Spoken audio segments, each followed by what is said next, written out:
If you take a seat, we will start soon. Thank you very much.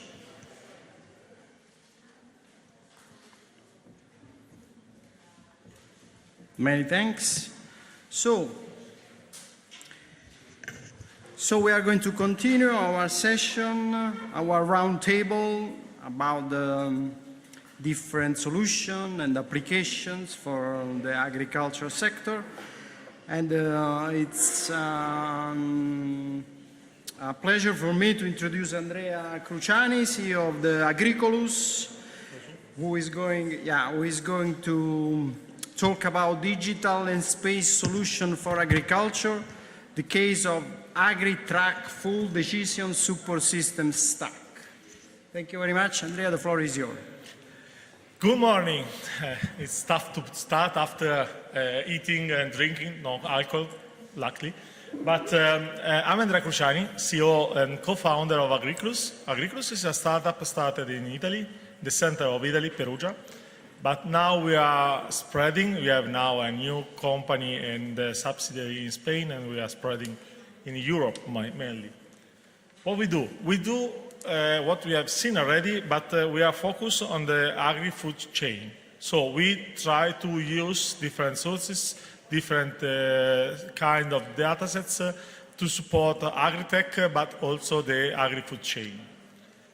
We do this using GIS standard solution, but also remote sensing, and we are an R&D, industrial R&D company. So we have a product, but we do also internal research. So we do a lot of research on modeling and forecast index and these kind of things. And here you can see some of our technologies.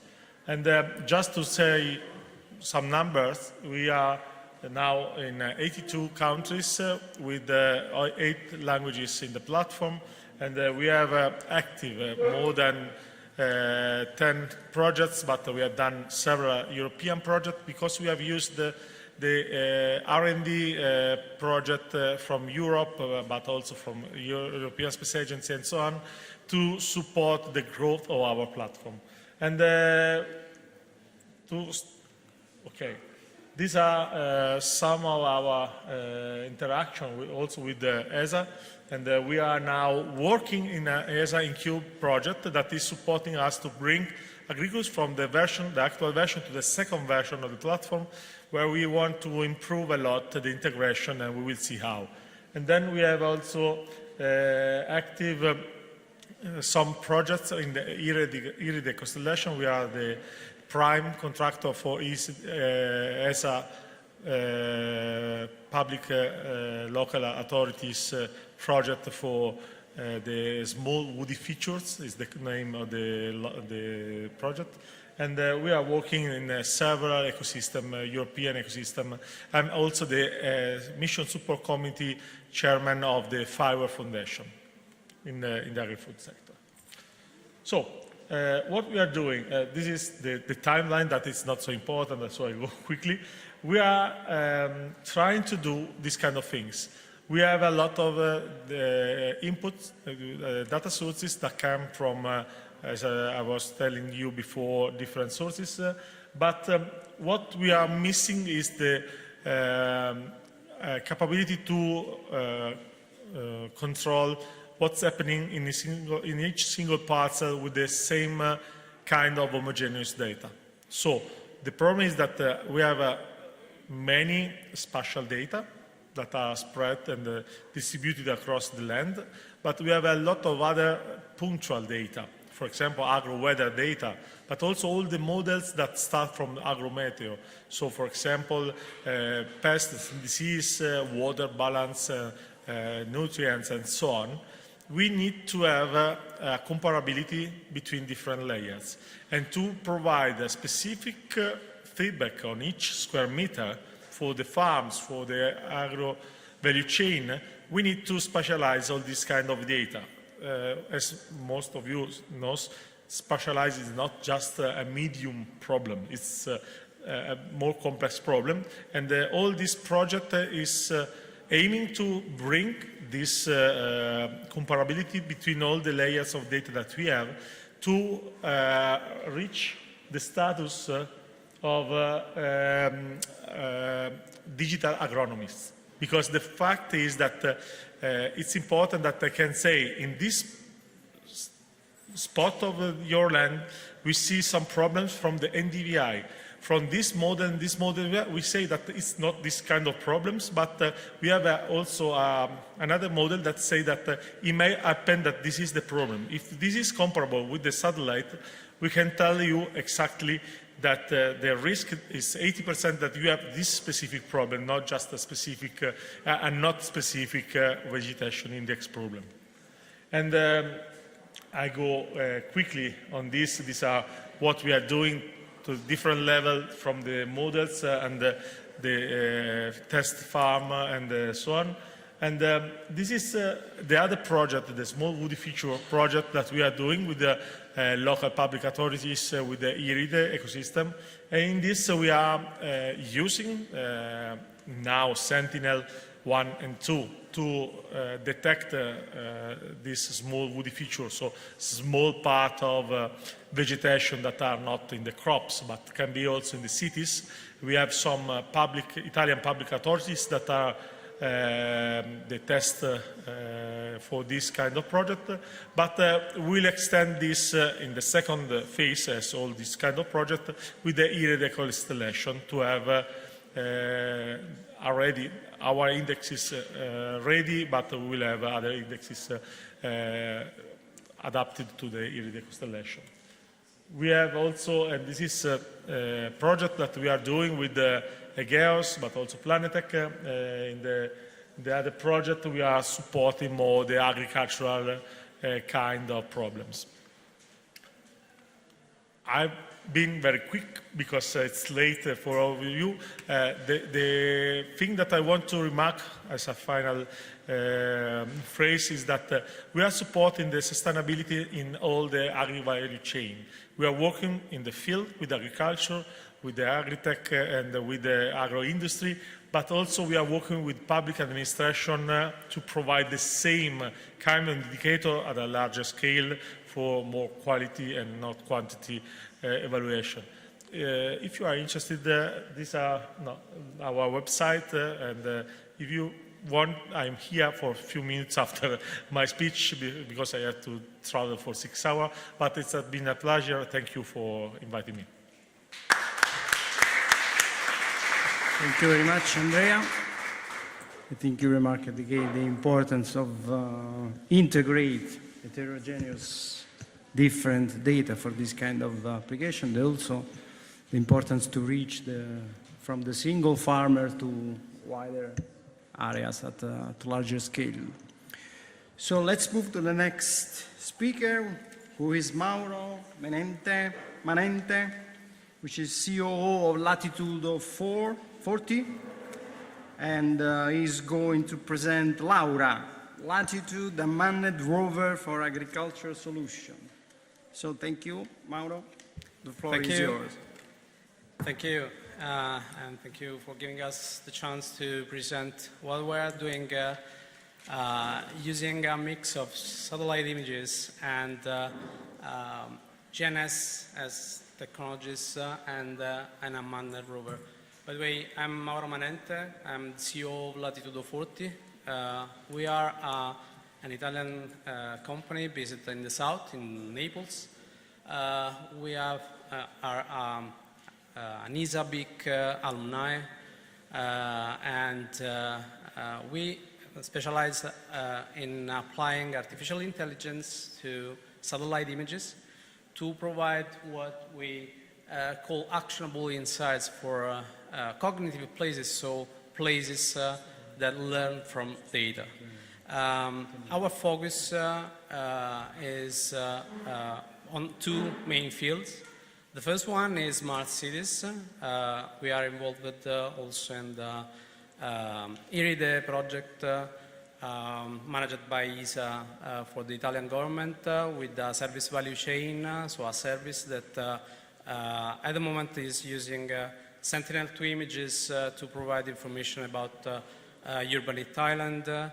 And on top of this, we are able to work on greenery in cities and also in carbon sequestration amount estimation in forestry and also in cities. So at a certain point of our life, we decided to move also in the agriculture field, not on the precision agriculture field, but in terms of analyzing, having the chance to mix the information from the above, from satellite images, and collecting data, not usual data, but using specifically LiDAR sensors and hyperspectral cameras. But we thought to provide services for the European agriculture policies controls here in Italy, but all around Europe, and also to improve quality in agriculture products. So we focused as starting point on climate change effects also in the agriculture field, and then we focused also in the data gap that can be useful to understand what happened during an extreme event or after an extreme event in terms of damages, and also controlling areas that are useful, not reached by the human operators in terms of controlling the areas after this event. And having the chance also to use different sensors to collect useful information for the quality of products. To do this, we used our existing automated workflow and our operating system to collect data from space, apply our algorithm, and then provide geospatial information that, in the case of agriculture, basically allow us to plan the mission of the rover. Basically, the idea is to provide part of our services of satellite images, planning the route of the rover, overall the field to have the monitoring, having also the chance to remotely control the rover to collect all the data that can be useful to the operator, also in an automatic way, to know exactly what's happening on the field. This is our rover in action. This is on the first version that we used in our field. The new version is on the left. We chose something a bit more complicated, having the chance also to mount on it some hyperspectral cameras that usually are used from the above using drones. At the moment, also because we focused our attention on apple fields and also in vineyards, we selected something that can be used from on a lateral perspective in order to see some specifics on this kind of specific cultures. This is our platform, just to let you understand what we mean when we plan a mission. So we collect the information by satellite images. By the way, we use Sentinel-2 images where we apply also our super resolution algorithm that allow us to increase the spatial resolution of Sentinel-2 images from 10 meters to 1 meter, and then see what's happening on the field and identify the anomalies on a simple way to have the chance to plan the route. Then the operator can also define a better route, and then when the rover is delivered in a box, is something that is completely autonomous, so it's a matter of delivering is bid by us, and then the rover will be placed in the right place to start the mission, and then going ahead up to the operator can control to collect all the data in real time. This is an example of the data that we collected using a LiDAR sensor in order to have a spatial point representation of the data that will be analyzed in a second moment and then providing a sort of report that the operator can provide to the farm or the company that is asking for this overview. We chose to move in this field because the numbers are good enough to allow us our investments in creating such a robot and to invest our R&D development department, and making a comparison on what's the same field companies that works with unmanned vehicles or unmanned rovers to collect the data, but often what happens is that the satellite part is not taken in account. So what we are focused with is crop insurance in order to amplify the information that can be collected from the field, and digital farming in terms of increasing the quality. And once again, we are not focused on precision farming, but we are collecting specific information that will help the farmers or the vineyard to increase their, the quality of their products. This is a part of our team. Then we have other 12 guys that works in different, with different competencies in our job, and we are anxious to give our contribute also for the agriculture field. And basically that's it. Thank you. Thank you very much, Mauro, for providing this quite unique view of how technologies based on GNSS and on navigation, but also integrated with satellite, can provide useful information at very precise level. Yeah, thank you very much. I don't know if there are questions or...